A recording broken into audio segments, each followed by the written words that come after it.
So welcome back. More Hast updates going on this week before we take it to wiring in 2 days. So just gonna go over some stuff that we've took care of. Nothing huge, just some stuff that need to be done. So first off, yesterday evening after everybody got gone, I resined the corners here to seal everything off where we won't get no tire smoke up through the edge where the carbon meets the body, both sides. I did find out that don't try to lay a long piece on the corner because I couldn't get it to stick with the resin. It's better to use short little pieces and just do it like that all the way up.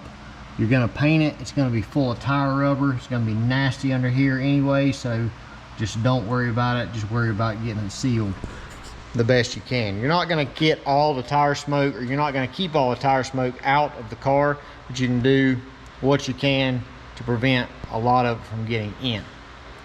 So another thing, looking at the back here, added some little supports to extend the hinge for the parachute, or not the parachute, but the wing out to the corner. Made it a lot more rigid, and we'll get them coated black. The wing still needs a lot of adjustment and stuff, but no point to do that until the car is wrapped and it's not going to come back off. So got that took care of. We got the parachute mount put back on there because we're going to use that to drag the car in the trailer and let it back off the trailer. So another thing I took care of, roll under the front end here, the headlight brackets. Basically 2 pieces of sheet metal with a break in it and a couple holes. So that's what we had to improvise, if I can get it right, to hold these headlights in, because they're about 3 pounds, but you know, obviously they're not made to be mounted in a fiberglass nose that has no mounting points at all in it. So I think our brackets will do good. See our little templates we made down there. We got the lights bolted in, mocked up before I shot some paint on this stuff, and they are super rigid, so it's not going to be an issue, I don't think. So another thing, talking about headlights, we got the Lexan bubbles, or whatever you want to call them, installed. Now this hardware will take that off, get the car wrapped, get that painted black, get everything, you know, blacked out. But those really clean up the look of these front ends. So getting those holes closed off. A lot more aerodynamic like this, but it really looks good with the smoke to look. And these come straight from China, I guess, because you know, I had a bunch of Chinese writing on the stuff, and I don't know who makes them or whatever, but I found them on the Z-Car Depot, I think. Maybe that was a website, I can't even remember, but found them online. Might have been eBay, I don't know. But they look good, so who cares? The next thing, the bottle bracket for my CO2, I ordered it like a while ago, and it still hasn't even shipped yet, and I'm getting impatient. I want the stuff mocked up in the car, you know, to where it's done, where I can lay everything out, and I'm not sure when it's ever going to ship, so I went ahead and modified a Motion Raceworks bottle bracket. So this is what we got here. I just got this hanging on here because I painted it. It's drying. But basically, Motion has a spacer here that the bolts go through the spacer and bolt to the bracket, and the tube sandwiches in between. But I took the spacer off and welded it all the way around, and basically turned it into an exact copy of what I ordered that hasn't got here yet. Now I haven't, I've got a couple of these Motion Raceworks bottle brackets on my shelf left over from this car, my wife's car, where we had the bottles mounted sideways. Well, I want to mount this bottle vertical, so I'm not going to throw the brackets away or sell them off. I'm a pack rat when it comes to old race car stuff. I usually keep stuff unless I just absolutely think I'll never have a use for it again. So this will work out good. I'm gonna get that mocked up, get my bottle mounted in place, and then I cancel my order for that other bracket because it's through Summit, and I'm trying to, you know, communicate with them, and they've been, you know, pretty good trying to find out when that stuff's gonna ship, but they don't know. They just, you know, they're getting the runaround from the manufacturer. So anyway, problem solved there. So tomorrow I'm gonna have to be out, but Thursday we will come back and get the nose on the car, make sure we got everything we need for the wiring. I'm gonna pack the car up in the trailer, and then we're gonna leave about mid-afternoon and head down to Georgia. So maybe get some footage from our trip, maybe not. My wife's gonna go with me, keep me some company. I hate driving. It's gonna be like a 10-hour round trip to do this, so not really looking forward to the drive, but looking forward to the results of the drive. So we'll catch you then. So yeah, I come back up here this evening, got the headlights mounted in for good.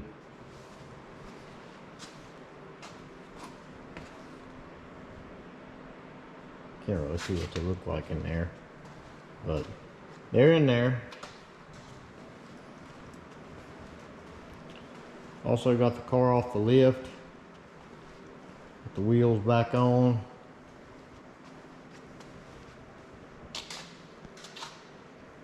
Got the CO2 bottle mounted on the new modified Motion Raceworks bracket. Looks really slick.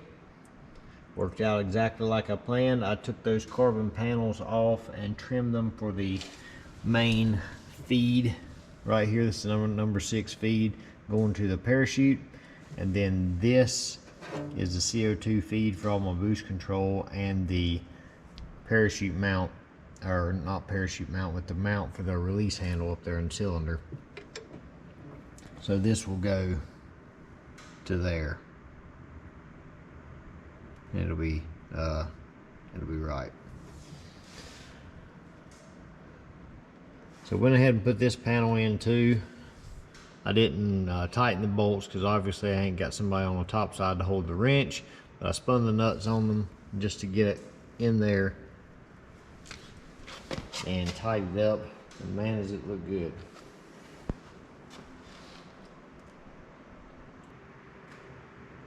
To see that. And I'll tell you guys after the car is completely done what it weighs, but I'm not gonna say anything official until it is official, because there's still a lot of stuff to be done. We might have to put 100 pounds of wire in it, you never know. Doubtful though. So see you guys Thursday. I'll video loading it up and everything, and we'll go to Georgia with it, but right now it is ready to go to Georgia. And I'm ready to go to bed.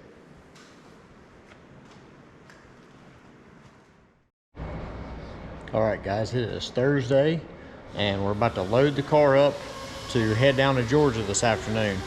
We got the front end on the car and the trim ring. Just going to show you what it looks like, kind of a walk around before we get it loaded on the trailer. Now we don't have the bell in there obviously, because we're going to put that in there after it's wrapped.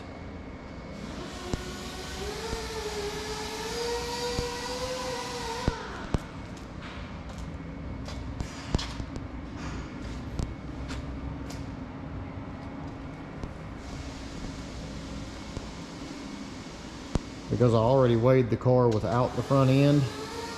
We stood the front end up on our shipping scale this morning, and I can tell you the entire front end with the headlights and everything in there is 52 pounds. Just how it sits. So not that bad for a full front end with the factory metal cowl panel. Remember, this is all metal. So fiberglass with Kevlar and aluminum. So not that bad for a complete nose. So let's get it loaded up. All loaded up. Time to make a 10-hour round trip. Somebody want to drive for me? I hate driving. Can't see it, but it is 3:48 a.m.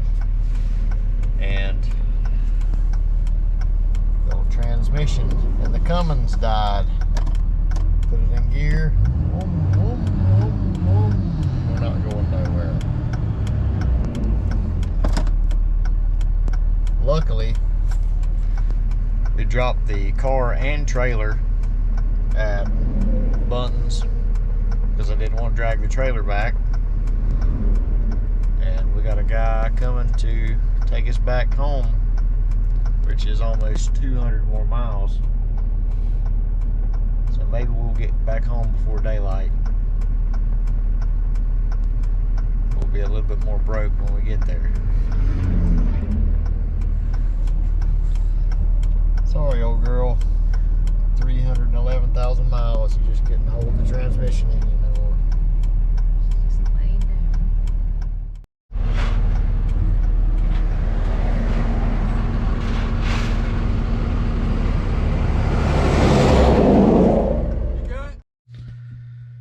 So we're back home now. It's about 2 o'clock in the afternoon. We actually got home about 8 o'clock this morning. Didn't really have time to look at the truck that much. We just kind of dumped it off at the shop. I did notice there was a ton of transmission fluid underneath the whole chassis, like it was coated from front to back with fluid. So I knew that just by seeing that, that's obviously why the transmission quit, because of the lack of fluid. So whenever Joey and the guys got to work, I had to go pick up my kids because this week I've had to be out a couple days watching them while my wife is away at a clinic for a 3-day clinic. So Wednesday and today I was supposed to watch them here at the house. So anyway, I get home, they get to looking at it and notice that one of my transmission hard lines that go from the transmission up to the cooler, somehow the front drive shaft hit the thing and knocked a hole in it and basically slowly depleted my fluid level, and that's why my transmission quit working. Well, it wasn't dripping on the ground really or anything, and I didn't really see. I mean, it was dark. It was like 2:30 in the morning. We were on the side of the interstate where there's not really room for the truck between the rumble strips and the guardrail, so I wasn't going to get out and lay up underneath the truck and try to figure out, you know, what's going on with tractor trailers coming by and stuff. You see too many people get killed that way. So we just kind of hung out, and after calling about 20 some people, we finally found this guy to bring us back to Statesville, and we're here. So we're fortunate that we found somebody, but you know, it cost us out to yin yang, but the truck's back here, and maybe we can just fix that line, and hopefully I didn't burn the transmission up. So that's basically it. The car's down there. I'll keep you guys updated on the stuff that Bunton is doing. Obviously there won't be no video update, so it'll probably not be a really good update until we go back down there and actually see it, unless I do just a little quick one or something just to kind of let you know what's going on. So a lot of you guys have said you want to see more welding videos, so I'm going to try to do some more time-lapse stuff of that, some of our production stuff. I've been letting Cody take over a lot of the aluminum welding. He's getting really good, and it's freeing me up to kind of run the business and not just stay on the production bench all day long. So look for more videos. Thank you guys for watching the channel, and yeah, I need some sleep, so see you guys.